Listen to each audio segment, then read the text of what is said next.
en revenant à nos moutons. Nous avons étudié jeudi dernier la Gemara page Gimel, un sujet intéressant, une histoire.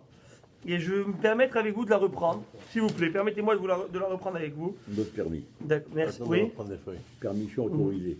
merci beaucoup. Alors c'est Gimel folio A. Nous sommes à la À ligne, quelle ligne à la ligne 32. 32. Le dernier mot de la ligne 32. Tania. Tania. Et on passe à la 33. C'est ramené dans une braïta. Une braïta, comme je vous l'ai dit, c'est le parallèle de la Mishnah. C'est la même chose. Une différence près. Amar Rabbi Yossi. Rabbi Yossi nous raconte. Pa'amahat. Oui, on l'a déjà fait, je reprends. Pa'amahat haïti mahalech baderech. Une fois, je marchais en chemin. Venirnasti la houba. Et je suis entré dans une ruine. Dans une Ruine. Ah, d'accord. Dans une bâtisse en ruine. Ruine, il faut le dire au pluriel, dans des ruines. Dans des rues. D'accord, dans des ruines. Merci Rabbi Mordechai. Parce que c'est écrit ici au singulier. Mais en Et français- Houba ahat. En français, ruine, c'est toujours D'accord. pluriel. Merci. Donc on ne dit pas dans une ruine, Dans Non, des dans des ruines. ruines. Je vous remercie pour cette note. Ça va m'aider C'est dans une mon des ruines, lexique. en fait. Hein? C'est C'est ça, dans une des ruines, de Jérusalem. dans une des ruines de Jérusalem. Thank you. Les palel pour prier. Donc je suis rentré dedans pour j'étais en chemin et j'avais besoin donc de me concentrer. Je voulais pas rester sur le chemin et je suis rentré dans une de ces ruines. Voilà. Parfait. Et bah Eliyahu Zachour Letov. Eliyahu Navi est venu. Zachour Letov, que son souvenir soit mentionné pour le bon. Veshamarli à la pétah. Il m'attendait à l'entrée. Hachisi amti tefilati, jusqu'à que j'ai terminé ma prière. La hachisi amti tefilati. Après que j'ai terminé ma prière. Amarli shalom alecha rabbi. Il m'a dit, il m'a souhaité, shalom alecha rabbi, paix sur toi, mon rabbi. Vraiment. Va amarti lo, et je lui ai répondu, shalom alecha rabbi ou mori. Mori. Va amarli, béni, et là il m'a dit, mon fils, mipnema nichnasta lechubazo. Pourquoi es-tu rentré dans une de ces ruines? Amarti lo leitpalel. Je lui ai répondu pour prier. Ave amarli, et il m'a dit, aya lecha leitpalel baderech. Tu aurais dû prier dans le chemin et ne pas rentrer dans ces ruines. Amarti lo, je lui ai dit, mitiare haiti shema yafsiku bi ovredachim. Je lui ai répondu que j'avais peur d'être interrompu Dans ma prière. dans ma prière par les passants. Ve'amarli, aya lecha leitpalel tefila ketzara. Donc il m'a dit, même avec cela, tu aurais pu quand même prier dans le chemin, sur le chemin, mais prier une courte prière. Quelle est cette courte prière? Rachi rapporte, c'est la prière de Avinenu. C'est quoi la prière d'Avinenu? C'est une prière qui résume toutes les bénédictions, les requêtes qui sont dans la Mida en une seule Beracha. D'accord? Qui rappelle tous les titres. Si on peut dire Atachonen, Ashivenu, etc. Mais résume en une bracha qui est très courte, qui est ramenée dans le Shulchan Aruch. On le fait lorsqu'on n'a pas le choix. Bien qu'aujourd'hui, c'est pas d'actualité, on le fait pas. Parce que même nos tefillah, elles durent 3 minutes. Eux, leurs tefillot à eux, c'était des tefillot tzadikim, on n'en a pas idée. D'accord? Où ils faisaient ce qu'on appelle des yehoudim. Des Et cavanotes. des kavanotes extraordinaires, ces chassidim. C'était des chassidim arishonim. C'était des tzadikim. C'était des gens, on n'a même pas idée de leur prière. La Gemara elle va dire que les tzadikim dans leur prière, ils sont mis à péchim, le midat adin en midat arahamim. Ils changent le midat adin, qui est la midat de rigueur, En Midat. en midat arahamim, en miséricorde. Et comme il y a écrit dans le pasuk avec Yitzhak Avinu, Vayatar Yitzhak el Hashem, le nochach ishto ki'akara. Yitzhak a prié à Kadosh Baruch Hu pour que sa femme soit tombe enceinte. Fertile. Et écrit Vayatar, c'est quoi Vayatar? Il a prié, Rachid dit Vayatar, il est ftir, il a Exigé. il a insisté, pris avec insistance. Mais Atar, c'est aussi une fourche. Pourquoi une fourche? Pour nous dire comme cette fourche qui, dans la grange, elle remue le foin d'un sens à un autre sens, ainsi que les tzadikim, avec leur prière, si on peut se permettre de dire, change de Midat Adin, le cours de la Midat Adin, de la rigueur, en Midat Arahamim. J'ouvre une petite parenthèse, je ne me dis pas que je suis loin d'être et de comprendre la Kabbalah ou quoi que ce soit, mais juste des petites notions sympathiques. Vous savez que la Midat Arahamim, la Midat de la miséricorde dans la Kadosh Baruch Hu, lorsque Hachem se comporte avec miséricorde et prodigue beaucoup d'abondance dans le monde, eh ben, il est appelé, si on peut dire, par Hachem Yud Kevavke, par l'attribut de miséricorde, n'est-ce pas? La Havaya, l'attribut de miséricorde. Très bien. Et c'est ce qui est écrit dans le Pasuk, Ismehu Hashamayim Vetagel Haaretz. Vous prenez les premières lettres de ce Pasuk, Ismehu Hashamayim Vetagel Haaretz et Yud Kevavke. Lorsque tout va bien, lorsqu'il y a l'abondance, alors Ismehu Hashamayim, alors les cieux sont heureux, Vetagel Haaretz, et la terre est fertile et heureuse, etc. Mais, si Hazve Shalom, la Midat Adin, qu'est-ce que la Midat Adin? La rigueur, c'est ce même. Vous savez que dans le nom d'Akadosh Baruch Hu, il y a, si on peut dire,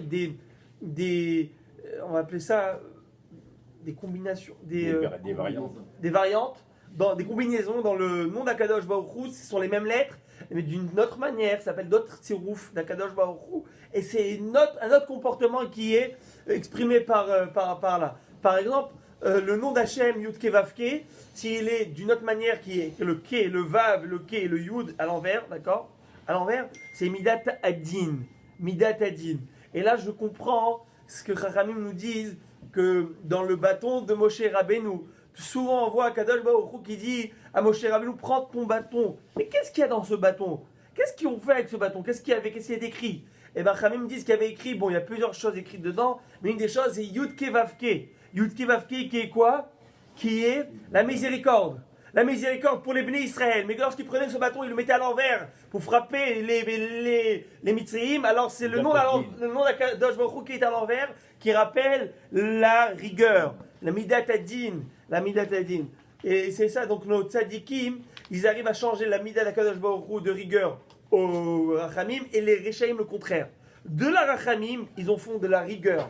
Ils coupent tout ce qui est le Tzinor HaShefa, ils coupent tout ce qui est l'abondance d'Akadosh Baruch Hu par leur Averot, et ben ils enlèvent toute l'abondance qui devrait tomber et qui venir au monde. Est-ce qu'on doit lire dans le sens contraire, Vav Ke Yud? Non, nous on lit Yud Ke Vav Ke. On dit que c'est le contraire alors. Non, ce que je dis c'est... Parce que si on est capable de lire les Rachetevot, comme dans Yismer Shamayim, Ouais. Betagel Haaretz et Yud Kevavke, les Oui. premières lettres. Donc est-ce que quand c'est le Midat Adin, on doit le lire dans l'autre sens? Non, vous ne le lisez pas, vous.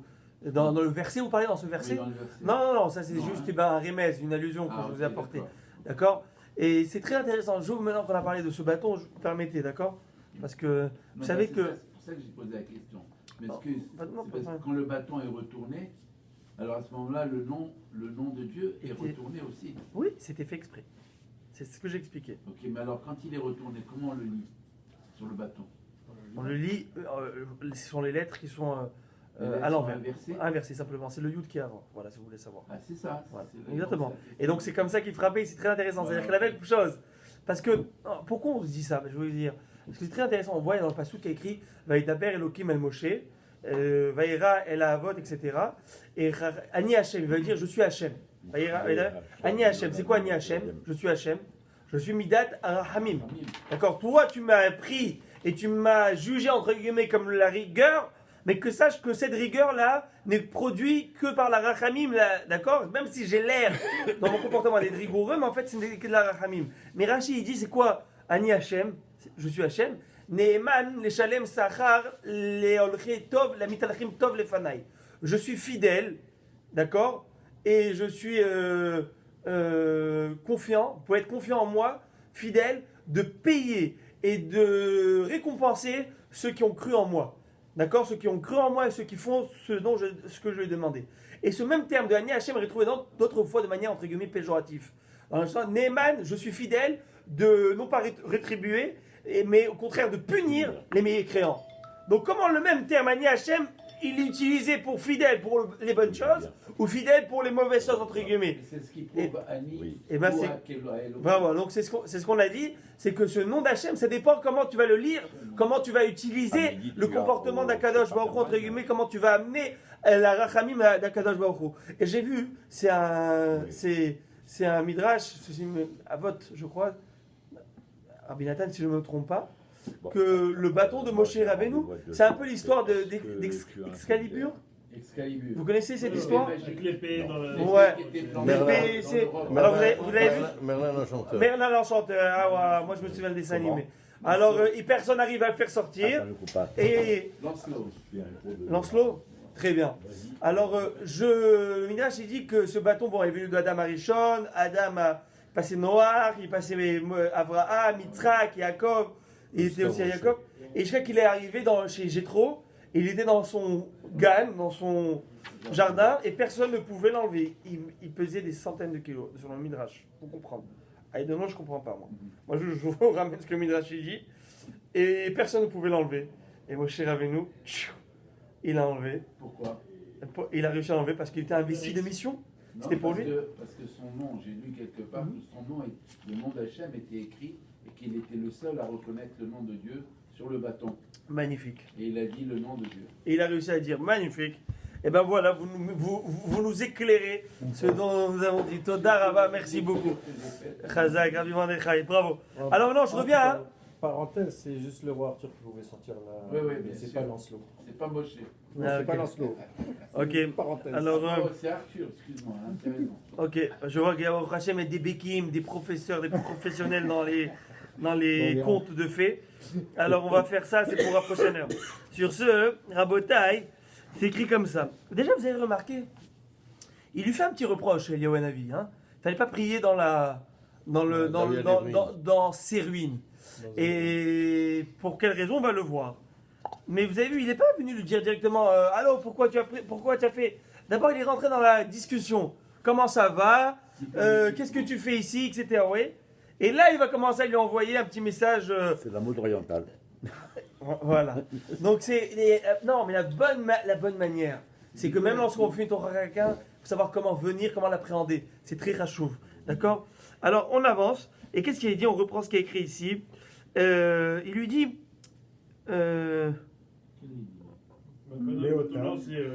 Bravo, 42.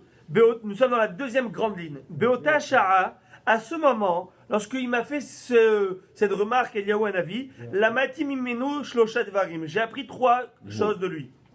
Trois leçons. La mati nasin churba. J'ai appris qu'on ne rentre pas dans des ruines. Velamati shemit palelim baderer.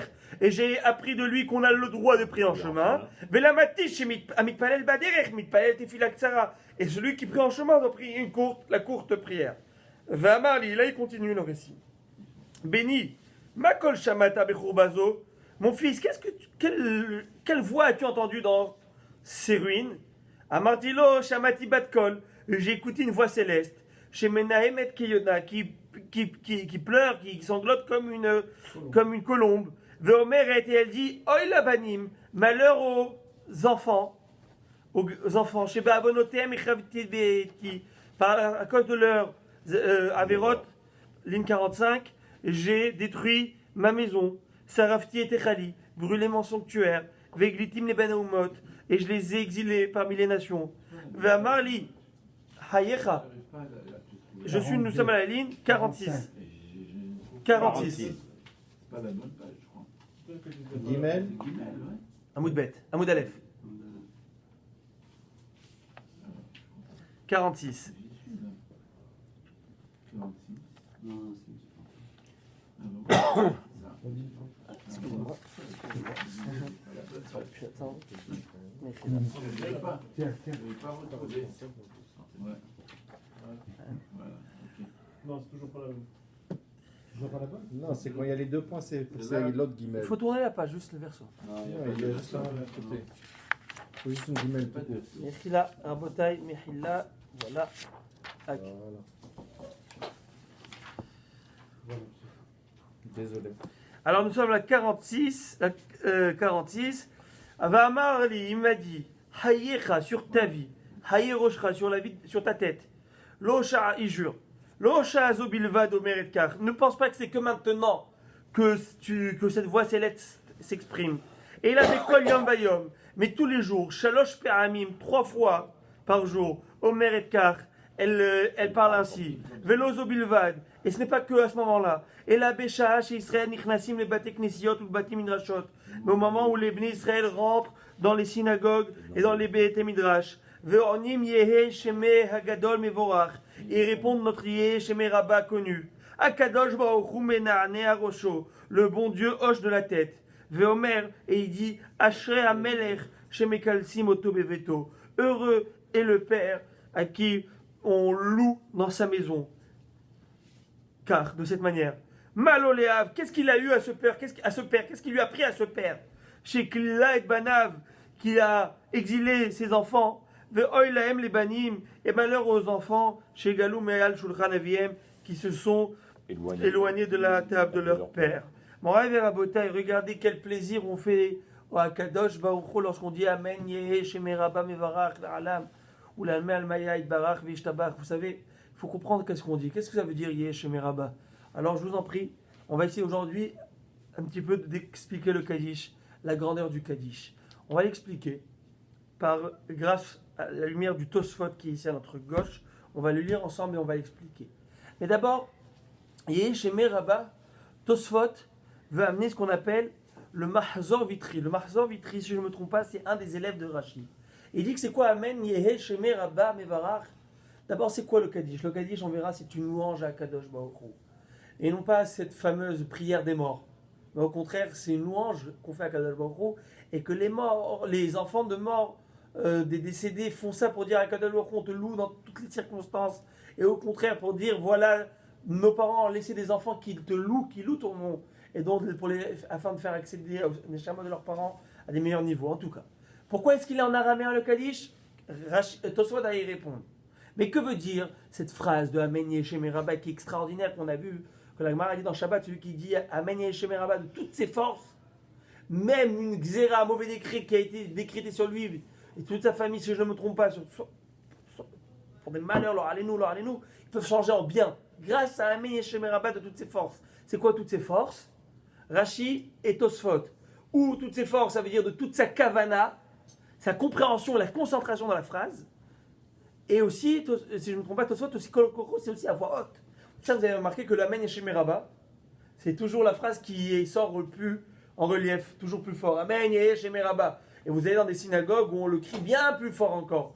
Et il y en a qui crient oh oh. Et pourquoi? Parce que tellement de promesses ont été données par rapport à ces Yeshem Rabba. Qu'est-ce qu'il y a dans ces Yeshem Rabba? Alors, Yeshem Rabba, ça veut dire que ton nom soit Sheme Rabba, ton nom, ton grand nom, Mevarach, béni, la Alam ou l'Almé Almaya, tout jamais. Yeshem Rabba, la Alam ou l'Almaya, Idbarach, qu'il soit béni, Ishtabar, qu'il soit sanctifié, louangé, qu'il soit glorifié, Vitalé, Vitalal, qu'il soit exalté. Tous les synonymes et les de louanges sont mis dedans. Mais le Marzor Vitri donnait une autre explication. C'est quoi l'explication? Il dit que c'est pas ça. Il dit Yé, Shemé. C'est quoi Shemé?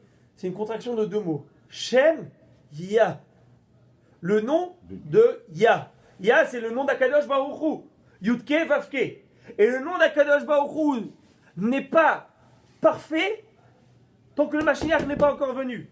Depuis Amalek, qui a Akadosh Baruch Hu a promis, qui Yad al-Kessia, Milchama Amalek Midordor, Parashat Beshalach, que Dieu promis, et sur son trône, que ni mon trône et ni mon nom ne seront parfaits et complets tant que Amalek, qui représente qui symbolise le Yitzhara et toutes les forces du mal, est dans ce monde.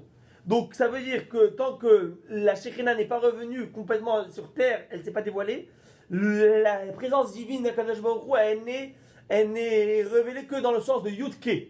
Il manque une partie d'Akadosh Baruch Hu, entre guillemets. La manifestation, la grande manifestation d'Hachem. Alors c'est ça qu'on dit à Hachem, Amen Yehe, que ton nom, Shemé, c'est quoi Shemé? Shem Ya, que le nom Ya, Rabba, qui s'agrandisse, Vavke, et qui soit plus grand, et que tu te manifestes, etc. Mais lui, il ne va pas être d'accord avec lui, Tosfot, il va dire non, c'est pas ça l'explication. Parce que tu vois bien qu'on dit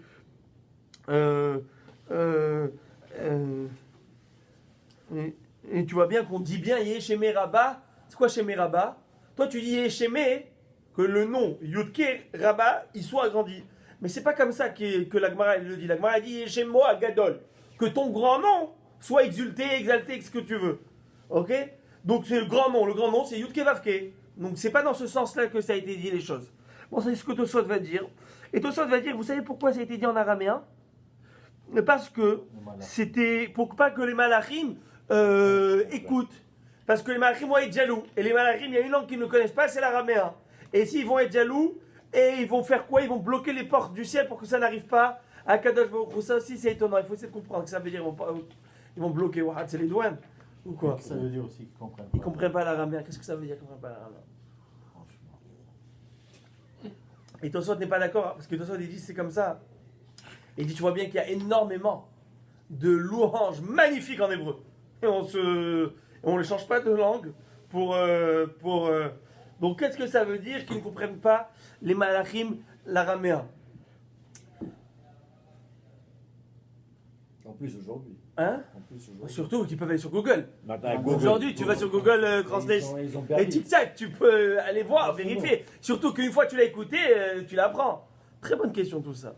Faut essayer de comprendre. On verra si je pourrais donner une explication tout à l'heure avec ça. Nous les mystères final, si je n'ai pas peur de faire une erreur, je vous donnerai une explication après. Ce n'est pas parce que les malachim ont une seule et même mission à chaque fois, et que donc ils ne peuvent pas perdre leur temps à comprendre un autre langage que celui qu'ils utilisent. C'est joli, mais ils connaissent tous à part celui-là.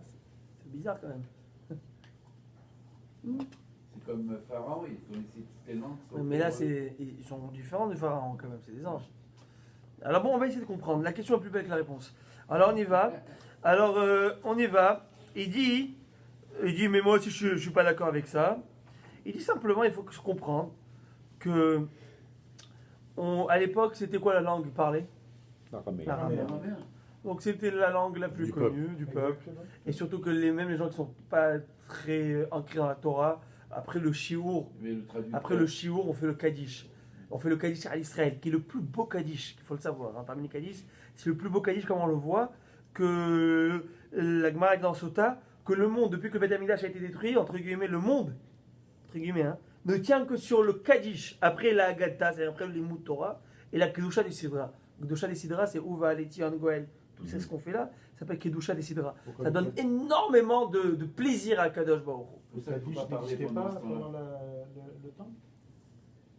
C'est-à-dire que.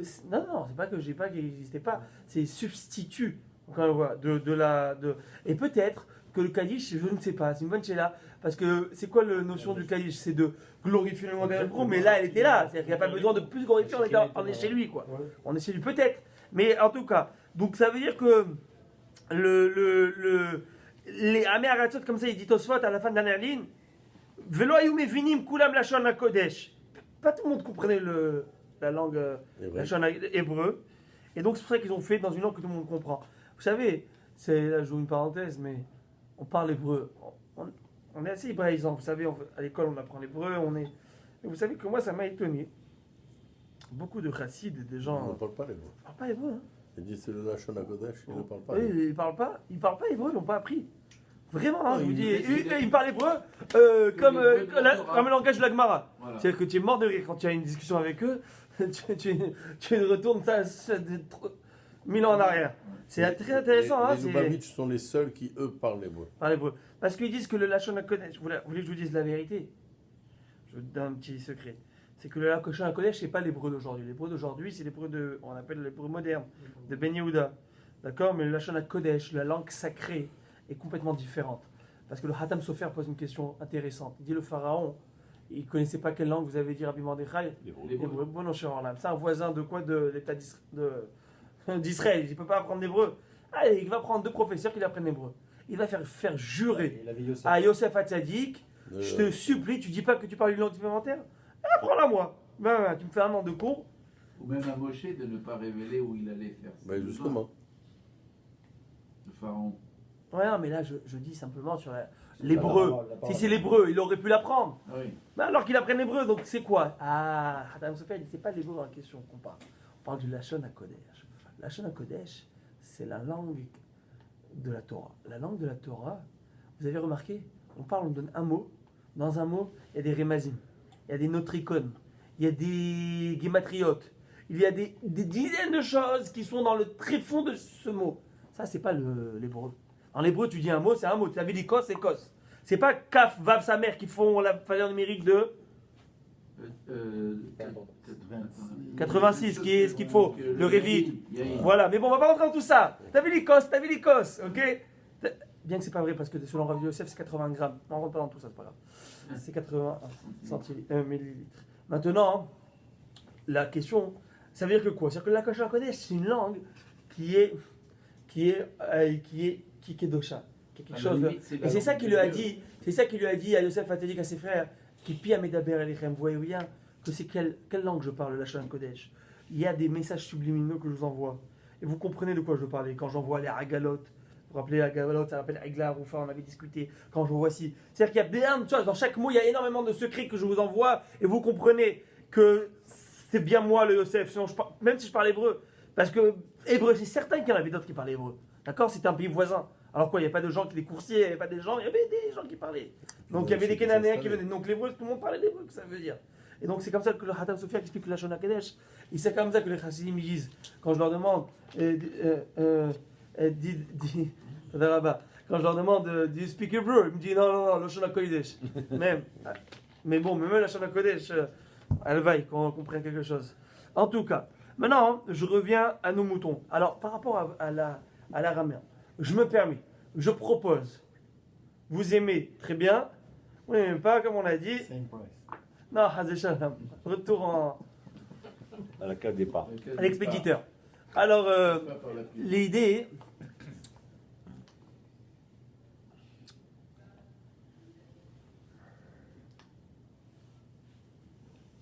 Pourquoi nous demande, je répète la question de Rabbi Daniel Zaguri. Sa question est à savoir qu'est-ce que ça veut dire que les malachim ne comprennent pas l'araméen. On a tous Google aujourd'hui. Et que ça veut dire qu'ils sont jaloux. Et qu'est-ce que ça veut dire que...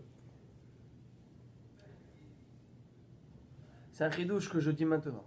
Voilà, je le dis Emet, c'est bistrot de votre question. J'ai réfléchi à la maison quand j'ai étudié la Gemara. Et je n'avais pas... J'ai pas assez...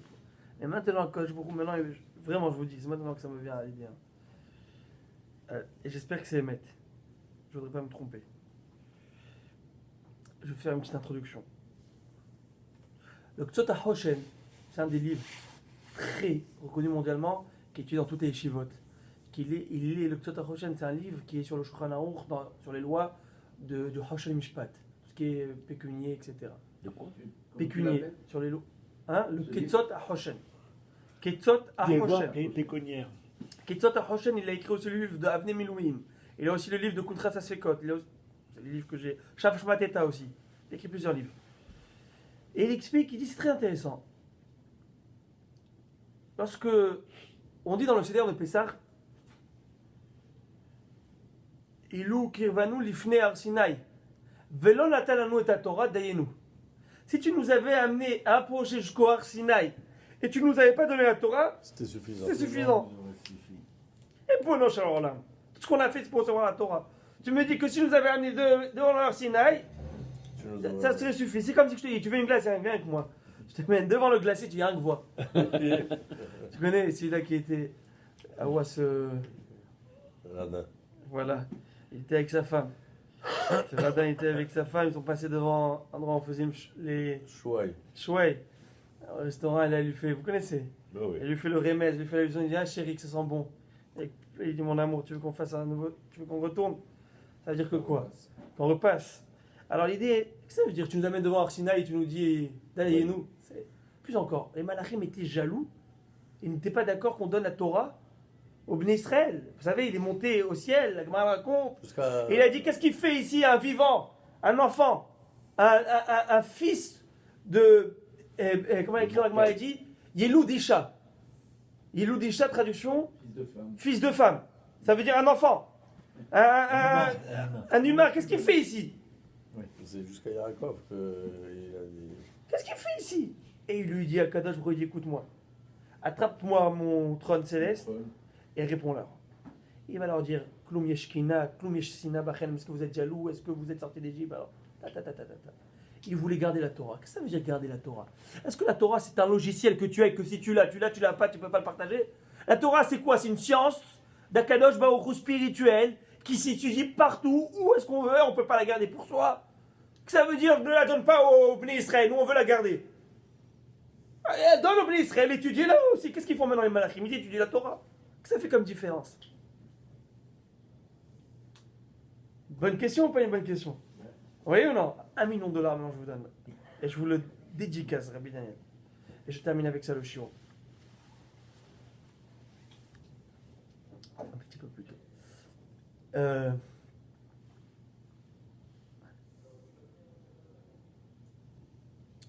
La Torah, c'est la science d'Akadosh Baruch Hu, c'est vrai. Mais Akadosh Baruch Hu, dès qu'il nous l'a donné, sur le Har Sinaï, on aurait pu étudier la Torah même sans la voir. Sans la voir. La voir, la recevoir. Avoir ou la voir. Sans la voir, A-V-O-I-R. Sans la recevoir. On aurait pu la recevoir dans le sens où il faut étudier la Torah, mais elle ne nous appartient pas. Dès qu'on l'a reçue, notre Tenet à Torah, il nous l'a donnée, elle nous appartient.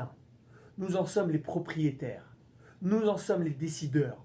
Souvenez-vous quand la Gemara elle a dit qu'un Rav qui est mochel sur son kavod, il a le droit d'être mochel sur son kavod. Et la Gemara demande comment ça se fait. La Gemara va dire Torah dit-les. La Torah lui appartient. C'est la Torah qu'il a étudiée, aujourd'hui elle lui appartient. Avec cette même Torah, c'est les Chachamim, selon leur étude, selon leur compréhension, selon leur approfondissement, qui vont décider que veut dire ce verset. Et si Chachamim vont décider qu'est-ce que c'est ce verset, que ça c'est kasher, ça c'est tahor, ça c'est moutar, ça c'est assour, c'est comme ça que ça va décider là-haut. Parce qu'Akadosh Baruch Hu a dit Haré Rabim Latot. Akadosh Baruch Hu a donné la force au Bnei Israël, à la majorité, dans un tribunal, de décider quelle est l'explication et de ce pasouk et quel est le din pour ce cas.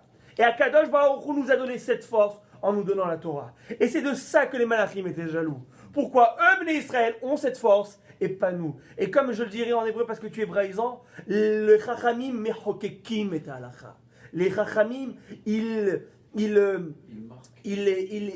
font, ils créent la halacha selon notre Torah Kedosha. Super. Et si on comprend cela, alors on comprend quelle était leur jalousie et on comprend qu'est-ce qu'on dit à Kadosh Baruch Hu. À Kadosh Baruch Hu, même si tu nous avais pas donné la Torah dans ce sens-là, bien sûr qu'on l'aurait étudié parce que c'est la finalité, le but du monde.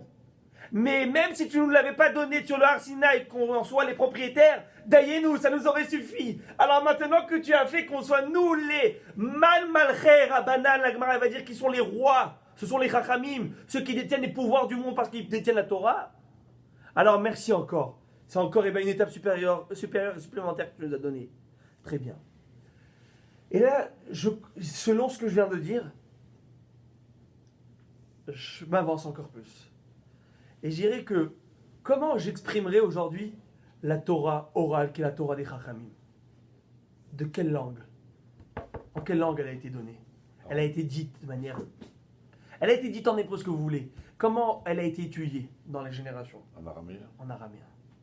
Si je peux me dire, si je peux me permettre, la Torah orale, l'expression de la Torah orale, c'est l'araméen. C'est de cette manière qu'elle a été étudiée. Pourquoi cette manière qu'elle a été étudiée? Pour dire qu'elle n'est pas aux malachim, elle est aux hommes. Elle est aux Bnei Israël. C'est eux qui en discutent. Alors peut-être qu'ils ne comprennent pas. Ça veut dire quoi qu'ils ne comprennent pas? Ça veut dire qu'elle ne vous appartient pas, cette langue. Elle ne vous appartient pas parce que vous n'êtes pas les maîtres de la Torah Kedosha.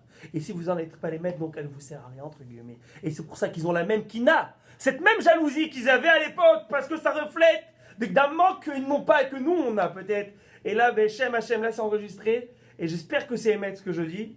Et j'espère que c'est émet. Et là je comprends, Be'ezrat Hashem Itbarach, pourquoi c'est très intéressant. Il y a dans le Mishkan, là j'avance dans autre chose. J'avance, je me permets d'avancer dans autre chose que je relis maintenant. Il y a dans le Mishkan qui est la résidence divine, il y avait là-bas plusieurs tentures qui étaient attachées l'une avec l'autre. C'était des tentures de 5 et avec 6. 5 et 6 qui étaient attachées par des agrafes. C'est intéressant que ce qu'on a utilisé comme peau dans une là-bas, elle s'appelle le tahash. Et Rachid dit c'est quoi tahash? Il traduit sasgona. Sasgona, c'est quoi sasgona? Sasgona, qui est coloré avec beaucoup de couleurs. Ça, c'est de l'hébreu, qui est éblouie, qui est heureuse. Gona, c'est de l'araméen. C'est intéressant que Rachid ait choisi à ce moment-là de donner un mot qui est divisé en hébreu et en araméen. 5 et 6, 5 et 6. Chamisha Chumshe Torah, les Shisha Sidre Mishnah. Chamisha Chumshe Torah qui est écrit en hébreu, la Shana Kodesh, et Shishazim Midre Mishnah et le Talmud, qui sont 6, qui sont en araméen. C'est pour ça que Rashi a choisi peut-être à ce moment-là de donner le nom Sasgona comme c'est ramené, qui est heureuse, Gona dans toutes ses couleurs. C'était plusieurs couleurs qu'il y avait dans ces tentures. C'est ça. C'est la Torah Shebirtav et Torah Shebealpé. Ça, c'est nous qui avons le mérite d'avoir. Et c'est pourquoi, lorsqu'un Chacham va décider que ça c'est Tahor, ça c'est Kacher, c'est comme ça que ça va se passer. Souvenez-vous l'histoire, la Gemara raconte dans Bava Metzia, lorsqu'il y avait une marloquette entre Rabbi Eliezer et Rabbi Yoshua, à savoir sur Tanuro Shel Achnai, sur un four qui était fait de plusieurs Cheminée. c'était un four en cheminée qui était fait de, comment on appelle ce qu'on a dans la colonne vertébrale? Des brûleurs vertébrales. Plusieurs vertèbres. Et et vous savez qu'un keli, un ustensile, peut recevoir de la touma, l'impureté lorsqu'il touche, c'est pas tout impur. Mais dès qu'il perd son utilisation, qui n'est plus keli, il devient pur. Alors, on voulait savoir, est-ce que ce four, cette cheminée, si on l'a enlevée, on la remet, est-ce qu'elle est pure, impure? Marloquet de Rabbi Eliezer, Rabbi Yoshua. Et Rabbi Eliezer lui a dit à tous les chachamim, la halakha est comme moi, c'est simple. Et si je voulais que je vous prouve que la halakha est comme moi, que ce cours d'eau qui est là-bas le prouve, et le cours d'eau va aller en arrière. Et si ils l'ont dit, on n'a même pas de preuve de ce cours d'eau. Et si la halakha est comme moi, que ce caroubier le prouve, et le caroubier va se déplacer 100 amot, 50 mètres. Et si la halakha est comme moi, que ces murs du Beth Midrash le prouvent, et les murs du Beth Midrash commencent à se courber pour se tomber et se casser. Et là, Rabbi Yoshua s'est levé en disant, vous les murs, de quoi vous vous mêlez? De quoi vous vous mêlez? Et il y a une voix céleste qui est sortie du ciel et retentit en disant, de quoi vous vous battez avec Rabbi Eliezer? La halakha est comme lui. Et Rabbi Yoshua, il s'est levé, Kamal Raglav, il leur a dit, de quoi tu te mêles? La Torah nous a été donnée à nous et pas à toi. L'Obashamaimi, elle a été donnée d'Aaretz. Alors c'est nous qui décidons, c'est comme ça. Koach li Chachamim. Alors peut-être c'est ça le minyan, et ça c'est pour vous. Bémet, route de ce shiur qui a été dit aujourd'hui. 1,2 million. Rabbi Hanania ben Akasha Omer, Ratsa HaKadosh.